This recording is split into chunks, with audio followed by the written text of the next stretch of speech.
बिहार में अग्निपथ स्कीम के खिलाफ पुरतशद्दुद एहतजाज जारी है। समितिपुर में आज एहतजाजी तलबा मुश्तइल हो गए। मोहिउद्दीन नगर स्टेशन पर तलबा ने जम्मू तवी गुवाहाटी एक्सप्रेस में आग लगा दी है। बक्सर में भी रेलवे ट्रैक पर आग लगाई गई।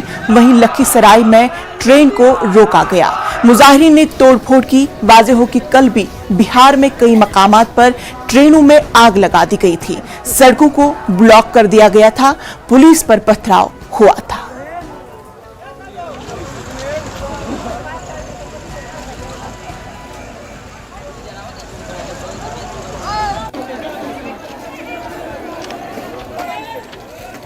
इस पूरे मामले पर हमारे साथ बात करने के लिए समस्तीपुर से मुकेश हमारे साथ जुड़ चुके हैं। मुकेश, अभी की ताजा सूरत हाल आपसे जानेंगे। जी, समस्तीपुर में जो अभी ताजा हालात है, वहाँ पे जो उपद्रवी छात्रों के बीच में जो उपद्रवी थे, उनके द्वारा समस्तीपुर स्टेशन को भी निशाना बनाया गया है। उसके बाद टाउन थाना उनके निशाने पे रहा। मुफस्सिल थाना परिसर में घुस करके तोड़फोड़ की गई। पटेल मैदान गोलंबर पे वहाँ पर तोड़फोड़ की और लगातार ये जो उपद्रवियों के दहशत से पूरा मार्केट बंद हो गया। हालांकि पुलिस जगह जगह मोर्चा संभाले हुए, लेकिन छात्रों के एक लगातार जो उपद्रव मचाया जाए उस सामने में पुलिस का एक्शन बौना साबित हो रहा है। हर जगह पर्याप्त सुरक्षा व्यवस्था नहीं होने के कारण हर जगह जो उपद्रवी है वो पुलिस पर हावी दिख रहे हैं। जी, जानना चाहेंगे आपसे मुकेश, क्या कुछ नौजवानों की गिरफ्तारी भी अमल में आई है? उसके ताल्लुक से तफसीलात चाहेंगे। जी, अभी तक किसी की गिरफ्तारी नहीं हुई है इस मामले में। और इसे अभी तक जो प्रदर्शन हुए हैं, तोड़फोड़ हुए, उसमें समस्तीपुर में 3 पुलिसकर्मी जख्मी हुए हैं। और मोहिउद्दीन नगर में अग्निशमन की जो 3 गाड़ी जा रही थी, ट्रेन में जो आग लगी हुई थी, उस गाड़ी को भी उपद्रवियों द्वारा निशाना बनाया गया। उस गाड़ी को भी नुकसान पहुंचाया गया है। जी, इंतजामिया की जानिब से क्या कुछ खास इंतजामात वहां पे किए गए हैं ताकि एहतजाज को रोका जा सके? देखिए, जहाँ तक इंतजामिया के इंतजामात की बात हम करते हैं और उनके जो दावे हैं, उसमें कल ही कहा गया था जो जितने भी सार्वजनिक जगह है वहाँ पे सुरक्षा के पुख्ता बंदोबस्त किए जाएंगे, लेकिन इस तरह की कहीं कोई व्यवस्था नहीं देखी है। समस्तीपुर स्टेशन जब उपद्रवियों से घिर गया तो उस वक्त मात्र 3 सिपाही वहाँ पे नजर आए। अगर पर्याप्त सुरक्षा व्यवस्था होती तो शायद उसे बचाया जा सकता है। कमोबेश यही हालात हर जगह देखने को मिली। जो दावे किए गए थे प्रशासन की तरफ से, वो दावे मुकम्मल होते नजर नहीं आए। जी, मुकेश, ये बताएं कि सबसे पहली तरजीह एहतजाजियों की क्या कुछ है जिसकी वजह से वो सड़कों पर उनकी भीड़ उमड़ आई? जी, देखिए, यहाँ पे जो अग्निपथ योजना सरकार की लाई युवाओं को रोजगार देने के लिए, उसको लेकर के यहाँ पे एक जो कंट्रोवर्सी स्थिति है वो पैदा हुई है, जिसके कारण छात्र यहाँ पे सड़क पर उतरे हैं। लेकिन इस छात्र के आंदोलन को एक विशेष तबके के द्वारा हाईजैक कर लिया गया है। जो हालात है वो ये आंदोलन हाईजैक हो गई है और उनके द्वारा जो हाईजैक करने वाले वो नेतृत्व इसका कर रहे हैं। उनका जहाँ जो मन हो रहा है उस तरह से उपद्रव इसमें फैलाया जा रहा है और जिसका नतीजा है समस्तीपुर से लेकर बिहार का लगभग हर एक जिला जल रहा है। जी जी, मुकेश, ये बताएं, क्या कुछ अंदाजा लगाया जा सकता है कि एहतजाज कब तक होगा और क्या कुछ शक्ल इख्तियार कर सकता है?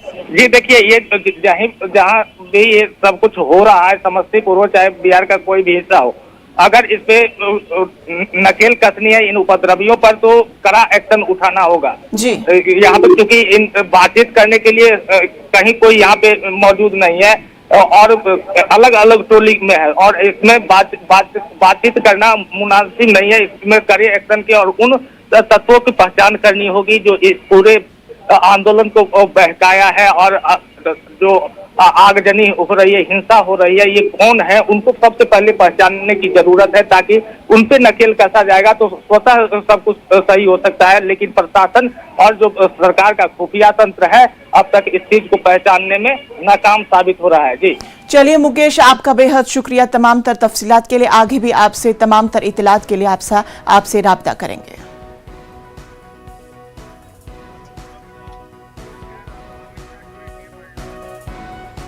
अग्निपथ स्कीम के खिलाफ पुरतशद्दुद एहतजाज के बीच वजीर दाखिला अमित शाह ने ट्वीट किया है। उन्होंने लिखा है कि गुज़श्ता 2 साल से कोरोना की वजह से फौज में भर्ती का अमल मुतासिर हुआ है, इसीलिए वजीर आजम ने अग्निपथ योजना जैसा हसास फैसला लिया।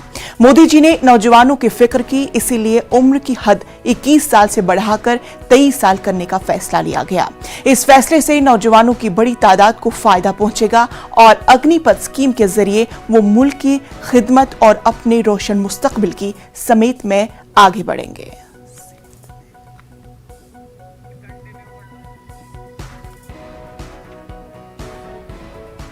मुल्क भर में अग्निपथ स्कीम के खिलाफ एहतजाज के बीच कांग्रेस लीडर राहुल गांधी ने ट्वीट करते हुए मरकजी हुकूमत पर निशाना साधा है।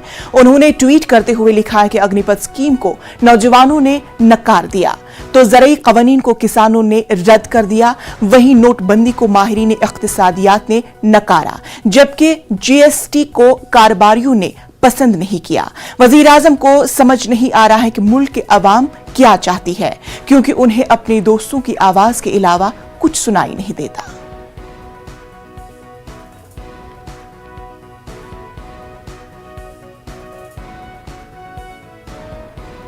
केंद्र सरकार द्वारा घोषित की गई अग्निपथ योजना भारत के नौजवानों को देश की रक्षा व्यवस्था से जुड़ने और देश की सेवा करने का एक सुनहरा अवसर देता है।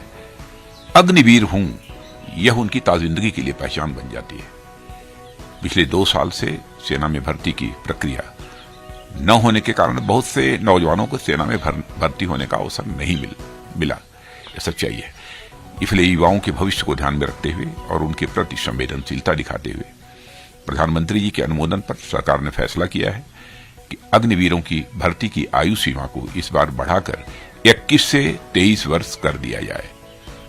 यह वन टाइम रिलैक्सेशन दिया गया है। इससे बहुत सारे नौजवानों को अग्निवीर बनने की पात्रता स्वतः मिल जाएगी।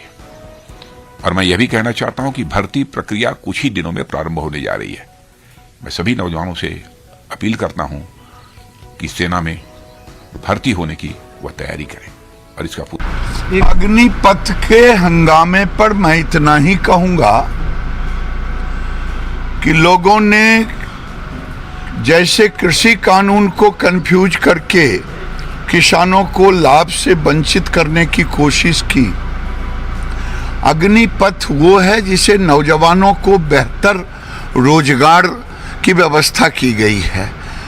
अब हम आर्मी में 4 में से 1 को कह रहे हैं कि लेंगे और ये 3-4 साल में रेडी टू जॉब रहेंगे। 12 लाख से 20 लाख उनको पड़ेगा। गृह मंत्रालय के सारे पैरामिलिट्री राज्यों के दरवाजे, फिर आने वाले समय में फिर उनकी नियुक्ति, यानी एक तरह से स्किल्ड फॉर जॉब हो, रेडी टू जॉब होगा। ये रेडी टू जॉब को, और मैं राज्य सरकारों से आग्रह करूंगा कि जिनके राज्यों में चाहे बिहार हो चाहे दंगे हुए हैं, चिन्हित किया जाए कि उसमें गैर विद्यार्थी कितने लोग हैं। ये राजनीतिक दलों के लोगों ने विद्यार्थियों को ढाल बना करके राष्ट्रीय संपत्ति का